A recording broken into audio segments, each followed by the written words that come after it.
El primer exiliado, historia desconocida de Ismael en Parán.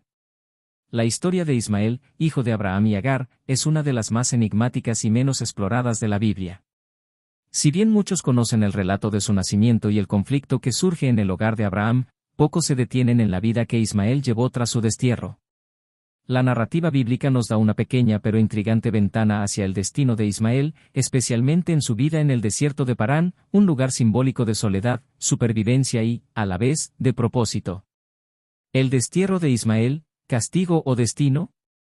Ismael nació del deseo de Abraham y Sara de tener descendencia, cuando Sara ofreció a su sierva Agar como esposa a Abraham. Este acto fue visto como una solución humana a una promesa divina, lo que desencadenó una serie de conflictos.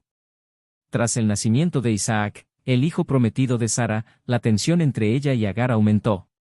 En Génesis 21, 9-10, vemos cómo Sara exige a Abraham que despida a Agar e Ismael, años más tarde, para asegurar que la herencia de Isaac no sea compartida. En un acto de profunda tristeza, Abraham despide a su hijo Ismael, entregándole solo pan y agua para su viaje al desierto. En esta situación vemos a Ismael como el primer exiliado en la historia bíblica, enviado a una tierra inhóspita sin pertenencias ni protección, pero acompañado por la promesa de Dios de que también se convertiría en una gran nación. Génesis 21-13. Ismael y Agar vagan por el desierto hasta que finalmente llegan a Parán, un lugar donde Ismael crece, se fortalece y comienza una vida independiente. La vida en el desierto de Parán, fortaleza y supervivencia. Parán no era solo un desierto físico, sino un símbolo del destierro y la separación de la bendición de Abraham. Sin embargo, en este espacio inhóspito, Ismael demostró su capacidad para sobrevivir. Génesis 21-20 nos dice que Dios estaba con el muchacho, y creció, y habitó en el desierto, y se hizo un tirador de arco. Esta breve declaración revela una etapa de la vida de Ismael que suele pasarse por alto, su transformación en un cazador y guerrero, aprendiendo a manejar el arco y a depender de su habilidad para subsistir en un lugar difícil. En lugar de sucumbir, Ismael prosperó en Parán, con el favor de Dios sobre él a pesar de su distancia del linaje de Isaac. Parán es también un lugar de preparación. Desde este entorno hostil, Ismael comenzó una vida que influiría en generaciones futuras. Su fortaleza como arquero y líder en el desierto marcó la fundación de una cultura nómada y guerrera, dejando una impronta en la región y en la historia del pueblo ismaelita. Parán, lejos de ser un lugar de abandono, se convirtió en el escenario en el que Ismael se forjó como una figura imponente e independiente. La herencia de Ismael, una nación prometida. La promesa de Dios de hacer de Ismael una gran nación se cumplió.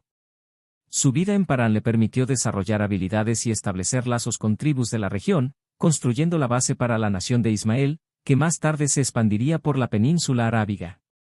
La esposa de Ismael, quien fue elegida por su madre de entre el pueblo egipcio. Génesis 21-21, también indica la mezcla cultural que Ismael traería a su descendencia. Su linaje se convertiría en una nación fuerte, cumplida en el desarrollo de los pueblos árabes. Descendencia de Ismael. La descendencia de Ismael, el primer hijo de Abraham, es notable en la historia bíblica y se relaciona con varios personajes y pueblos significativos. Según Génesis 25, 12-18, Ismael tuvo 12 hijos, quienes se convirtieron en los patriarcas de las tribus ismaelitas. Entre ellos destacan nombres como Nebaiot, que se asocia con la región de Nabatea, y Kedar, cuyos descendientes se mencionan como un pueblo guerrero en el norte de Arabia. Ismael también es considerado un antepasado de Mahoma, lo que resalta su importancia en la tradición islámica. La influencia de Ismael se extiende hasta lugares como Egipto y Arabia, y su legado perdura a través de las generaciones, resaltando su rol en la narrativa bíblica y en la historia del pueblo árabe. A menudo se le conoce como el padre de las naciones árabes, lo que posiciona su descendencia como un componente crucial en el contexto de la fe y la cultura de la región. Reflexiones sobre el primer exiliado. La vida de Ismael es una historia de resiliencia, supervivencia y cumplimiento de promesas en circunstancias adversas. Aunque fue expulsado de la casa de Abraham, Dios permaneció con él en Parán, mostrando que su bendición no depende de un lugar o de un linaje específico. Ismael es un recordatorio de cómo el propósito de Dios puede llevarnos incluso a los lugares más áridos para formar el carácter y cumplir su voluntad. En el desierto de Parán, Ismael no solo sobrevivió, encontró su destino y dejó un legado que aún resuena en la historia de los pueblos árabes hasta hoy.